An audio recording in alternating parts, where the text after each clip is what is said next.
மனைவி பயந்துருவாங்க, அதுக்கு வேற மாதிரி ரியாக்ட் பண்ணிடுவாங்க. அப்போ அதை நம்ம கொஞ்சம் சக்ஸஸ் பண்ணிக்கிட்டோ அதை ஒரு சரியாக எடுத்துகிட்டு போயிட்டு அதுக்கப்புறம் டிஸ்கஷன் பண்ணுவோன்னு இருப்பாங்க. அப்போ பல நேரம் யோசிச்சுக்கிட்டே இருப்பாங்க. அப்போ அடுத்தது அதே மாதிரி தான் நீங்களும் பல நேரம் யோசிச்சுட்டே இருப்பீங்க. அப்போ உங்களுக்கு எங்கே ஓய்வு கிடைக்குதுன்னா தூக்கத்தில் தான். அப்போ நீங்கள் அதுலேருந்து விடுபடுறதே தூக்கம் தான். அப்போ தூக்கம் ஒரு மனிதனுக்கு கம்மியாகும் போது அவன் மொத்தமாக கொலாப்ஸ் ஆயிடும். ஏன்னா ஒரு மனிதனே ஏற்கனவே கொலாப்ஸ் தான். அவன் முழிச்சிருக்க நேரத்துல எல்லாம் தெளிவாக இல்லை. அவனை ஓரளவு காப்பாற்றுறது உயிர் வாழ வைக்குதுன்னா தூக்கம் மட்டும்தான் உயிர் வாழ வைக்குது. தூக்கமும் இல்லைன்னா அவன் பைத்தியம் ஆயிடுவான், இல்லைன்னா வேற மாதிரி ஆகி போயிடுவான். இதுதான் விஷயம். அப்போ அதனால தான் என்ன சொன்னாங்கன்னா கம்பல்சரி ஒரு 6 மணி நேரம் 7 மணி நேரம் தூக்கம் தேவை. அப்போ தூக்கத்தில் என்ன கிடைக்குதுன்னா நீங்கள் அடுத்தடுத்த நாள் கண்டினியூ பண்ணுறதுக்கு தேவையானது கிடைக்கும். அப்போ உங்களை அறியாமல் என்ன பண்ணிடுறீங்க, தூங்காத வரைக்கும் நீங்கள் குடும்பத்தை பற்றியோ உங்களை பற்றியோ யோசிக்கிறீங்க. தூங்கினதுக்கப்புறம் நீங்கள் யாரை பற்றியும் யோசிக்கலை, அதனால நீங்கள் காப்பாற்றப்படுறீங்க. இதுதான் விஷயம். அப்போ ஒரு ஞானி ஆகப்பட்டவனுக்கு என்ன ஆகுதுன்னா அந்த நரம்பு தூக்கத்துக்கான போதில்லை. ஒரு கண்ணுக்கு நரம்பு இருக்குல்ல, அந்த நரம்பை தூங்கிறதுக்கான வாய்ப்புகளை இல்லாமல் ஆக்கிடுறான். அதுக்கான வாய்ப்புகளை அவன் உருவாக்கல. அவனுக்கு என்னன்னா அந்த தூக்கமும் தேவைப்படாது அப்படிங்கிறது தான் அதோட விஷயம். அப்போ தூக்கம் எப்படிங்க தேவைப்படாமல் எப்படி வாழ்றதுன்னா, தூங்குனா இந்த பூமி என்ன ஆகும்? இப்போ நாம தூங்க போயிடுறோம், இந்த பூமி தூங்க போயிடுச்சுன்னா என்ன பண்ணுறது? சூரியன் தூங்க போயிடுச்சுன்னா என்ன பண்ணுறது? அப்படி ஒன்று இருக்குல்ல. அப்போ அதுதான் நம்மளையும் இந்த உலகத்தையும் ஒப்பிட்டு தான் படைப்பே இருக்கு. இப்போ நம்ம எப்படி உருவாக்கப்பட்டிருக்கோம்னா இந்த பூமி எப்படி இருக்கோ அதே மாதிரி தான் நாமளும் இருக்கிறோம். அது தெரியாமல் தான் வாழ்ந்துட்டு செத்து போயிடுவோம். அது தனியாக நம்ம தனியாக இல்லை, ரெண்டும் ஒன்றாதான் ஒரு செயல் வடிவத்துக்குள்ளே இருக்குங்கிறத நம்ம உணர்ந்துக்கணும். அப்போ தூக்கம் ஒரு சராசரி மனிதனுக்கு எப்பன்னா அதிகமாக ஒரு மனிதனுக்குள்ளே இருக்கிற அந்த கட்டுப்படுத்துறதுக்காக அது தேவைப்படுது. ஒரு மனிதன் நல்லா தியானம் பண்ணுறவனை தூக்கத்தை பற்றி பெருசாக எடுத்துக்க மாட்டான். அவன் ஏன் எடுத்துக்க மாட்டான் அப்படின்னு கேட்டிங்கன்னா, அவனுடைய சிந்தனைகள்லாம் தேவையில்லாத சிந்தனைகள் எல்லாத்தையும் அவனே தியானத்தில் சரி செய்கிறான். அது எப்படின்னா அதுவாக எடிட் பண்ணுற மாதிரி அது அந்த தேவையில்லாத சிந்தனைக்கு பதட்டத்தையோ பயத்தையோ அதுலேருந்து வெளியில் கொண்டாந்துரு. அதுதான் விஷயம். ஒரு தியானம் சாமியாரெல்லாம் ஆக்காது, உடலை கரெக்ட் பண்ணுறதுக்கான ஒரு கருவி அது.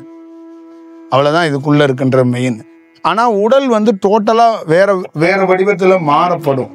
அந்த உடல் டோட்டலாக மாறப்படும். அப்போ மாறுறதுக்கு ஒரு பெண்ணோ ஆணோ அதை சரியாக எடுத்துகிட்டு போகிறதுக்கு அவங்க ரொம்ப கவனமாக இல்லாமல் அதையும் விட்டுருவாங்க. அந்த தியானத்துக்குள்ளேயும் சரியாக இல்லாமல் ஏனோ தோணான்னு ஒரு தியானத்தை அவங்க பண்ணிடுவாங்க.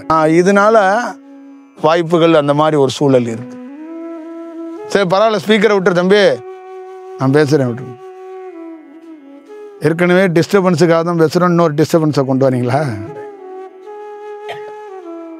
வேற ஏதாவது புரிஞ்சா? இப்போ நீங்கள் இருக்கீங்கன்னு வச்சிங்களேன், மேக்சிமம் நீங்கள் சொல்லி ஒரு விஷயத்த மற்றவங்க என்ன பண்ணுவாங்க, நீங்கள் ஒரு சோகத்தையோ இல்லை ஏதோ ஒரு விஷயத்த பகிர்ந்துக்கோங்க. என்னை பொறுத்தளவுக்கு நீங்கள் சொல்ல வேண்டாம், நீங்கள் என்னன்னு எனக்கு தெரியும். ஏன் தெரியும் அப்படின்னா எனக்கு ஒன்றும் சக்தியெல்லாம் கிடையாது. அவங்க ஏக்கம் என்னன்னு எனக்கு தெரியும். நான் என்னென்னா பூமியோட சுழற்சியை கவனிச்சுக்கிட்டே இருக்கிறேன். அப்போ உங்கள் சராசரி மனிதனுடைய சுழற்சியை என்னால் கவனிக்க முடியாதா? அப்போ உங்கள் என்ன மாதிரி அலைவரிசையில் இயங்குது, என்ன சொல்ல நினைக்குதுங்கிறத என்னெல்லாம் இப்போ சாதாரணமாக துல்லியமாக சொல்லிட்டு போயிட்டே இருக்க முடியும். புரியுதுங்களா? அவ்வளோதான் விஷயம். அப்போ ஒரு குருவாகப்பட்டவர் தியானங்கிறது என்னன்னா அந்த எண்ணத்தை கரெக்ட் பண்ணுறதுக்கான மையத்தை கரெக்ட் பண்ணி அந்த தியானத்தை கற்றுக் கொடுக்கும்போது என்ன ஆகுதுன்னா அவன் சிந்தனை மேல் நோங்காமல் ஒருநிலைப்படுறதுக்கான வாய்ப்பை உருவாக்கும். இதுதான் அடிப்படையாக இந்த தியான பயிற்சிகள்லாம். ஞானிகள் தியானத்தை இப்படி கண்டறிஞ்சு, இப்போ ஞானிகள் என்னன்னா மக்கள்கிட்ட கொடுக்கவே கிடையாது. நல்லா ஞாபகம் வச்சுக்கோங்க, எந்த ஞானியும் தியானத்தை மக்கள்கிட்ட கொடுக்கல. காலப்போக்கில் இந்த கலியுகத்தில் அது மனிதராக இருக்கப்பட்டவன் தியானம் கொஞ்சம் கொஞ்சம் பண்ணாம பாருங்க, அவனே கொஞ்சம் சாமியார் ஆகி போய் இந்த தியானத்தை விநியோகம் பண்ண ஆரம்பிச்சிட்டான். இறை செயல் இந்த தியானத்தை மக்கள்கிட்ட கொடுக்கல. நல்லா ஞாபகம் வச்சுக்கணும். இந்த தியானங்கிறது ஞானிகள் தான் பண்ணுவாங்க. மக்கள் இதை ஏன் பண்ணுறதுக்கான வாய்ப்புகள் ஏன் உருவாக்கி கொடுக்கலன்னா அவங்க இதை கண்டறிய மாட்டாங்க. இதுக்குன்னு சில வரைமுறைகள் இருக்கு. தியானம்னா தியாகம்னு பேர். அந்த தியாகத்தை செய்யறதுக்கு ஒரு மனிதன் தயாராக மாட்டான். இப்போ நீங்கள் தியாகம் பண்ண அத்தனை பேர்த்தையும் கூப்பிட்டு கேட்டிங்கன்னா 60 ஆண்டுகள் 70 ஆண்டுகள் வாழ்ந்து உண்மையாக தியாகம் பண்ணியிருக்க தாய் தந்தை இருப்பாங்க. ஆனால் அவங்கள்ட்ட ஒரு 25 வயசில் நீங்கள் ஒரு 30 ஆண்டுகளுக்கு தியாகம் பண்ண போகிறீங்கன்னா ஓடி போயிடுவாங்க. அவங்களுக்கே தெரியாமல் அவங்க தியாகம் பண்ணியிருப்பாங்க. இதுதான் விஷயம். எல்லாருடைய வாழ்க்கையிலே இதுதான். உங்கள் சோகம் வந்து இன்னொரு 55 வருஷம் இருக்குன்னு சொன்னால் நீங்கள் ஓடி போயிடுவீங்க. இன்றைக்கி அது வேண்டாம் அந்த வாழ்க்கைன்னு. உங்களுக்கே தெரியாமல் அந்த சோகத்தில் பழக்கப்பட்டு என்ன பண்ணுவீங்க, நீங்கள் தியாகி ஆயிடுவீங்க. ஆனால் ஒரு ஞானி எப்படி இல்லை, சோகங்கிறத முன்னாடியே வரப்போகுதுன்னு தெரிஞ்சுக்கிட்டு அதை தியானத்தில் கண்டறிஞ்சு அவன் களத்தில் நிற்பான். அதுதான் தியாகம். இப்படி தான் நடக்கும் அப்படின்னு தெரியும், அதுக்குள்ளே நிற்பான். இதுதான் அதுக்குள்ளே இருக்கின்ற விஷயம். அப்போ உடல் வந்து எல்லா ரூபத்திலையும் மாற தொடங்கும் தியானத்தில். அப்போ அதை பொறுத்து நிதானித்து அவன் என்ன பண்ணுவான், ஒரு தியானம் பண்ணிகிட்டு இருப்பான் ஞானி. திடீர்னு உடல் வந்து அவனுக்கு வெப்பசலனம் அதிகமாயிரும். அதனால் ஓடி போய் ஆஸ்பத்திரியில் போய் பார்க்க முடியுமா? அவன் என்ன பண்ணுவான், போய் ஒரு நீர்வீழ்ச்சியில் குளிச்சுட்டு திருப்பி வந்து அதை சமன் பண்ணுவான். தியானத்திலே சுவாசத்தால் திருப்பி உட்காருவான். இப்படி தான் அவனை வந்து சமன் பண்ணிக்குவான். இப்போ இதை மனிதர்களால் பண்ண முடியாது. புரியுதுங்களா? ஒரு சராசரி மனிதன் என்ன பண்ணுவான், தாய்கிட்ட சொல்லுவான், தந்தைகிட்ட சொல்லுவான். தியானம் பண்ணிக்கிட்டு இருக்க என்ன பண்ணுவான், குருநாதருக்கு போனை போட்டுருவான். உடல் இந்த மாதிரி ஆடுது பாடுதுன்றுவான். அவன் என்ன பண்ண முடியும்? ஆனால் ஒரு சீடன் வந்து என்ன பண்ணுவான், கடவுளுக்காக போன போடுவான். சிவபெருமான் எங்கே இருக்கீங்க, உடல் ஆடிக்கிட்டே இருக்கு, நீங்கள் தான் தியானம் கொடுத்துட்டு போனீங்க, நான் பொதிகை மலையில் ஒரு ஓரத்தில் உட்காந்துருக்கேன், இப்போ உடல் ஆடுது என்ன பண்ணலாம் அப்படின்னு அவர்கிட்ட போய் கேட்க முடியுமா என்ன? கடவுளுங்கிறதே ஒரு அலைவரிசை. அந்த அலைவரிசைகிட்ட நம்ம போய் பேச முடியுமா என்ன? அப்போ அதை அந்த பக்குவத்தை உருவாக்கிட்டு போயிடும்.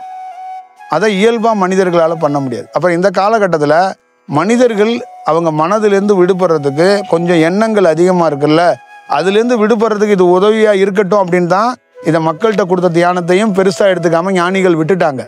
ஆனால் இதை மக்கள் பயன்படுத்திக்கிறாங்களான்னா அதுவும் பயன்படுத்திக்கலாம். அதுவும் ஒரு ப்ராப்ளமாக இருக்குது. அது முழுமையாக அதுக்குள்ளே ஒரு ஆராய்ந்து ஒரு வேலை பண்ணாங்களான்னா பண்ணலை. ஏன்னா கோயில் வழிபாடுங்கிறதே, உருவ வழிபாடுங்கிறதே தலை சிறந்தது. அதை தாண்டி ஒன்றும் கிடையாது. ஆனால் அதுலேயே நம்மளால் சக்ஸஸ் பண்ண முடியாது. என்னன்னா நம்மளால் உணர முடியலை. ஒவ்வொரு ஆலயத்துக்குள்ளேயும் போகிறோம், அந்த ஆலயத்துக்குள்ளே தலை வரலாறு தெரியுத வந்து அந்த ஆலயத்தோட தன்மையை நம்மளால் உணர முடியலை. 60 ஆண்டுகள் நீங்கள் சிவன் கோயிலில் போய் உணராத விஷயமா 60 நிமிஷத்தில் என்கிட்ட நீங்கள் உணர்ந்துட போகிறீங்க? இவ்வளோதான் விஷயம். 15-20 வருஷமாக மாணிக்கவாசகர் எழுதுன அவ்வளோ பெரிய வார்த்தைகளை உணர முடியாதது ஒரு சாதாரண என்கிட்ட வந்து உணர்ந்துட போகிறீங்க? அப்போ அதுதான் விஷயம். யார் கொடுக்குறாங்கிறத தாண்டி அதை உணர்தல், அதை பிடிச்சிக்கிறதுங்க ரொம்ப முக்கியம். அதை நம்ம வந்து கவனமாக கையாள மாற்றோங்கிறது தான் பெரிய வருத்தமும் நாமளே மிஸ் பண்ணிடுறோம். அதில் தான் நம்மளால் வந்து ஒரு இடத்த தொட முடியலை, பிடிக்க முடியல. இப்போ நீங்கள் நிதானம் ஆகிட்டீங்கன்னா நீங்கள் வரலாறு என்ன வரலாறு தெரியுங்களா? உங்களுக்கு எதுவுமே தேவைப்படாது. நீங்கள் இப்போ எனக்கு எதுவுமே தேவைப்படாது, எதுவும் தேவையில்லைன்னு சொன்னதுனால தான் எல்லாம் வருது. ஆனால் அதை எல்லாத்தையும் நம்ம எடுக்கிறது இல்லையா கையில்? 50 பொருள் நம்மளை நோக்கி வருது, ஆனால் அதில் ஒரு பொருளோ 2 பொருளை தான் எடுத்துக்கிறோம். என்ன பொருள் எடுக்கிறோம்? குடிக்க தண்ணி எடுக்கிறோம், உடையை எடுத்துக்கிறோம், உணவை எடுத்துக்கிறோம், பாக்கி எல்லாத்தையும் ஒதுக்குறோம். இவ்வளோதானா? உங்ககிட்ட 50 பொருள் கொடுத்தேன்னு வச்சுங்களேன், இன்னும் ஒரு 5 பொருள் கொடுங்கன்னு தான் கேட்பீங்க. அப்போ இதுதான் வேறுபாடு, இதுதான் விஷயம். இது கிடைக்கப்பட்டா அப்போ என்ன ஆகும்னா நீங்கள் தெளிவாயிருவீங்க. அப்போ நீங்கள் என்ன பண்ணுவீங்க? அலட்டிக்கவே மாட்டீங்க. எது வந்தாலும் உங்களை எதுவுமே பண்ண முடியாது. உங்களுக்கு என்ன வேணுங்கிறதுல, என்ன அப்படிங்கிறதுல கிளாரிட்டியாக இருக்கணும். ஒரு ஸ்டேஜில் என்ன ஆயிடுறோம்னா எது கிடைச்சாலும் பரவாயில்லைங்கிற நிலைமைக்கு போயிடுறோம். அதுதான் இருக்கிற ப்ராப்ளமாக இருக்குது. அப்போ அதுக்கு மெயினாக என்னன்னா அந்த எண்ணங்கள் தான். அது எண்ணம் தான் பயத்தை உருவாக்குது. இப்போ பயம் இருந்துச்சுன்னா என்ன ஆகும்னா நம்மளை எந்த வேலையும் செய்ய விடாது. பயம்தான் ஒரு குழப்பத்தை உருவாக்கிடும். அந்த குழப்பத்தினால நம்ம என்ன பண்ணுவோம், நாமளே தெளிவில்லாமல் என்ன பண்ணுவோம், பயத்தோடையே ஒரு வேலை செஞ்சுக்கிட்டே இருப்போம். பார்த்து போங்க, வண்டியில் போகும்போது பிள்ளைய பார்த்து போயிட்டு பத்திரமா வாப்பா, 4:30 மணிக்கு குழந்தை வந்துடுமா, அந்த மாதிரி அந்த பயத்துக்குள்ளேயே இருப்போம். இதுதான் அதோட ப்ராப்ளம். அப்போ பயம் உங்கள்கிட்டேருந்து நீங்கினா தான் நீங்கள் ரிலாக்ஸேஷனுக்கே வர முடியும். அப்போ என்ன ஆகுனா இந்த உடல் அப்போ தான் கொஞ்சம் மாறும். அப்போ ஒரு ஆணுக்கோ பெண்ணுக்கோ அந்த பயத்திலேருந்து முதல்ல விடுபடணும். அப்போ பயத்திலேருந்து விடுபட்டால் தான் அந்த உடல் நல்லா சொன்ன பேச்சை உங்கள் பேச்சை கேட்கும். நீங்கள் அந்த வாழ்க்கையை கொஞ்சமாச்சும் ரசிக்க முடியும். இந்த வாழ்க்கையை நிறைய பேர் நினைக்கிறாங்கன்னா, ஒரு ஆணும் பெண்ணும் சேர்றது, ட்ரெஸ்ஸு போட்டுக்கிறது, நகை போட்டுக்கிறது, சோறு திங்கிறதுல தான் சந்தோஷம் சுகம்னு நினைக்கிறாங்க. அது இல்லை. என்னைக்கு பயம்லாம் இல்லாமல் அந்த உணர்வுகள் ஒரு நிலையில் இருக்கும்போது அதுதான் சந்தோஷம். அதுதான் வாழ்க்கையோடைய உண்மைத்தன்மை. அதுதான் அந்த செயலை உருவாக்கி கொடுக்கும். அப்போ என்ன ஆகும் அப்படின்னா, பயம் இல்லாத போது என்ன ஆகும் அப்படின்னா, ஒரு நிதானம் வந்துடும். இப்போ நிதானங்கிறது என்னன்னு சொன்னோம்னா, கவனிப்பீங்க. ஒரு சின்ன சின்ன பொருளையும் கவனிப்பீங்க. புரியுதுங்களா? இது ஏன் இங்கே இருக்குது, இது ஏன் இங்கே இருக்கக்கூடாது அப்படிங்கிறதெல்லாம் நீங்கள் கவனிக்க ஆரம்பிச்சிருவீங்க. அப்போ அந்த கவனிக்கிறதுல என்ன ஆகும், நீங்கள் கவனிக்க தொடங்கும் போது உங்கள் வீட்டில் 2 பேத்துக்கு வேலை குறைஞ்சிரும். எல்லாமே எங்கள் அம்மாவே பார்த்துக்குவாங்க. அப்போ அவருக்கு என்ன ஆகும்னா, நான் அலட்சியமாக இருந்தால் கூட என் தாய் விழிப்போடு இருப்பாங்க. அவங்களுடைய கவனித்தல் அப்படின்னா அவனுக்கு தன்னறியாமே அந்த கவனித்தல் ஒட்டிக்கும். இவ்வளோதான் விஷயம். இதெல்லாம் மாறினாதான் வாழ்க்கை சிறப்பாக இருக்கும். வாழ்க்கையை நமக்குள்ள இருக்கிற செயலை மாற்றினாதான் அது சரியாக இருக்கும். இல்லை நம்ம ஒன்றும் இல்லைங்க, உலகத்தில் யாராக இருந்தாலும் அந்த சுவாசம்தான் எல்லாத்துக்கான ஒரு கருவியாக இருக்குது. இப்போ நம்ம பார்த்தது என்னன்னு கேட்டிங்கன்னா, நான் பார்த்தது பார்வதியோடைய மீனாட்சி சுந்தரேஸ்வருடைய திருமணத்தை சுவாசமாக தான் பார்த்தேன். அந்த அந்த அந்த சுவாசம்தான் அந்த இணைப்பாக இருக்குது. இப்போ 2 சுவாசமாக பிரிஞ்சிருக்கு. ஒன்று மீனாட்சியாக இருக்குது, இன்னொன்று சுந்தரேஸ்வராக இருக்குது. 2 சுவாசமும் இணையுது. அப்போ மீனாட்சி சுந்தரேஸ்வரை இணைகிறாங்க. அப்போ அவங்க 2 சுவாசமும் ஒரே இடத்துல இணைஞ்சே இருக்கிறாங்க. அதுதான் சிவலிங்கமாக இருக்குது. அப்போ அவங்க என்னன்னா எப்பயுமே ஒரு கணவன் மனைவியாக இருக்கிறாங்கன்னு அர்த்தம். அப்போ நீங்கள் ஒரு 2 தனித்தனியாக சுவாசமாக இருக்கும்போது மனிதனாக இருக்கீங்க. 2 சுவாசமாக ஒன்று அப்பைக்கப்போ கலக்கும் போதோ கலக்கிறதுக்கு ட்ரை பண்ணும்போது ஒரு ஞானமான ஆவறதுக்கு ட்ரை பண்ணுறீங்க. 2ம் கலந்துட்டா இறைவனாக மாறுறீங்க. இவ்வளவுதான் இதுக்குள்ள இருக்கின்ற தத்துவம். அந்த சீருங்கிறது 2ம் கலந்து. ஆமா, ஒரு தியானம்ங்கிறது என்னன்னா, ஒரு கணவன் மனைவி 2 கலக்கப்பட்டால் ஒரு ஆண் கிடைக்குது, ஒரு பெண் கிடைக்குது. அதே மாதிரி 2 சுவாசங்கள் கலக்கப்பட்டா அவனுக்கு என்ன கிடைக்கும்னா பேர் ஒளி கிடைக்கும். அணுத்துவல்களை, அவனுடைய ஒளியை, அவனுடைய உயிர் துளிகளை இந்த நெற்றி போட்டுல அவனுடைய நிஜத்தை பார்க்க முடியும். ஒரு ஸ்டேஜில் அது முழுமையாக எப்படின்னா அவனுடைய குழந்தையே அவனையே பார்க்க முடியும். அது அவுட் ஆஃப் பாடி எக்ஸ்பீரியன்ஸும்பாங்க. அது பாடிக்கு வெளியில் தன்னுடைய உயிரும் போகாமல் உள்ள ஒரு சின்ன செயலை நிலைநிறுத்தி வச்சுட்டு முழுமையாக வெளியில் தனக்கே தான் காட்சி கொடுக்கும், தன்னையே வழி நடத்தும். அதுதான் இந்த இறை செயல், இறை சித்தம். அப்போ அந்த சுவாசத்தை வைத்து தான் ஒரு பெரிய வேலை இருக்குது. இப்போ சுவாசத்தால் தான் மிகப்பெரிய விஷயம் இருக்குது. மருத்துவ செயலுக்குள்ள சுவாசத்துக்கும் அவங்களுக்கும் நிறைய முரண் இருக்குது. மருத்துவத்தில் இவ்வளோ டீட்டெயில் இல்லை. மருத்துவத்தில் உயிர் பிரிவதை ஹார்ட்டை வச்சு அவங்க பிளான் பண்ணுறாங்க. அவங்க வேறு செக்ஷனுக்குள்ளே பார்க்குறாங்க. அவங்க மேலே இருக்கிற அந்த கிளாண்டு, அந்த பீனியல், அந்த சிறு மூளை, பெரிய மூளை, மற்ற கிளாண்டு, நரம்பு சம்பந்தமான செயல் உயிரும், இதெல்லாம் வச்சு அவங்க பிளான் பண்ணுறாங்க. ஆனால் தியானங்கிறது முழுமையாக இது எல்லாத்துக்கும் தலைவனாக எவன் இருக்கான்னா அந்த சுவாசத்தை தான் வைக்கிறோம். இந்த சுவாசத்தால் தான் ஒரு பெரிய வேலையை செய்ய முடியும் அப்படிங்கிறது. இப்போ நாம் ஒரு மாற்றம் உடல் அப்படிங்கிறதுக்கு அந்த சுவாசம் எப்படின்னா உள்ளே போய் அப்படி ஒரு வேலையை செய்யும். அந்த இணைப்புங்கிறது பார்த்தீங்களா, தனியாக இருக்கும்போது அப்படி ஒரு பெரிய இன்பத்தை சுகத்தை ஏற்படுத்தாது. ஆனந்தம் அப்படிங்கிறது அந்த 2 சுவாசமும் கீழையும் மேலையும் உள் சுவாசமாக இருக்கும்போது அது ஒரு இணைப்புக்கு ஒரு வேலை பண்ணும். அப்போ என்னன்னா தன்னை அறியாமல் பறக்கிற ஒரு ஆனந்தத்தை நம்ம அனுபவிக்கிற மாதிரி ஒரு ஸ்டேஜ் உருவாகும். அப்போ தன்னை மறக்கக்கூடிய ஒரு சூழல் உருவாகும். அதுக்குள்ளே தன்னை அறியாமலே ஒரு உணர்வுகள் என்னன்னா அந்த இறை வடிவத்துக்குள்ளேயோ அந்த தானே ஒரு இறை வடிவத்துக்குள்ளே இருக்கிற அந்த ஃபீலை உணர முடியும். ஒவ்வொரு ஆணும் சரி, ஒவ்வொரு பெண்ணும் சரி. பிரத்யேகமாக இது ஒரு ஞானிக்கு மட்டும் நிகழாது, ஒரு எல்லா மனிதனுக்கும் நிகழும். அப்போ இதை தான் என்னுடைய குறிப்புப்படி மீனாட்சி சுந்தரேஸ்வருடைய கோவிலே அதோட அமைப்பு, அதோட செயலே 2 சுவாசத்தை மையமாக வச்சு தான் அமைக்கப்பட்டிருக்கு. அப்போ 2 சுவாசத்தில் என்னுடைய தியானத்தில் ஏறத்தாழ ஒரு 4-4.5 வருடங்களில் நான் திருப்பரங்குன்றம் அந்த மலைக்கு பக்கத்தில் உட்காந்து அந்த தியானத்தை தொடங்கும் போது நான் முதல் முறையாக அந்த தியானத்துக்கான முதல் பிள்ளையார் சொல்லிய அருணகிரிநாதர் போட்டார். அந்த செயல் எனக்கு அருணகிரிநாதர்னு தெரியாது. ஆனால் அது கொஞ்சம் காலப்போக்குக்கு அப்புறம் தான் தெரிய தொடங்குனுச்சு. அதற்கப்புறம் என்னுடைய தியானத்தில் வளர்ச்சி அடைஞ்சதுக்கு அப்புறம் தான் இந்த மீனாட்சி சுந்தரேஸ்வருடைய இடத்துக்கு என்னை கனெக்ட் பண்ணப்பட்டுச்சு.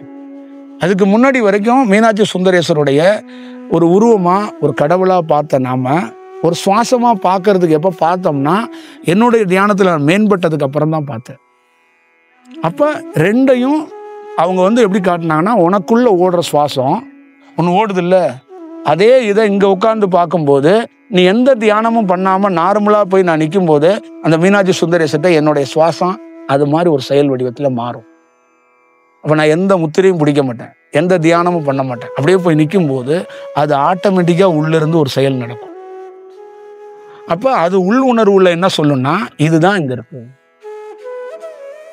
இதுதான் இந்த கோவிலுடைய பிரசித்தி பெற்ற ஒரு செயல், இந்த கோயிலுடைய மொத்தமான ஆதாரம் இதுதான். இப்போ இந்த கோயிலுடைய கணவன் மனைவி இந்த வாழ்க்கை அப்படிங்கிறதுக்கு அது ரெண்டு இணைந்தா எப்படி இருக்குங்கிறத அதையும் உணர்த்துறாங்க. அது உணர்த்துறது மட்டும் இல்லாமல் அந்த தியானத்தில் போய் அந்த சுவாசம் ரெண்டும் போய் உள்ள ஒடுங்கு. அப்போ ஒடுங்கும் போது அந்த செயல் என்ன, அப்போ என்ன மாதிரி தன்மை ஏற்படுது அப்படிங்கிறத இதுதான் அந்த வடிவம். அது ரொம்ப உயர்ந்த செயலாக இருக்கு. அதனால தான் அவங்க என்ன பண்ணாங்கன்னா, இந்த செயலை தான் ஒரு ஆண் பெண் திருமணமாகவே உருவாக்கணும். இதுதான் அதுக்குள்ள இருக்கின்ற வடிவமாக இருக்கு.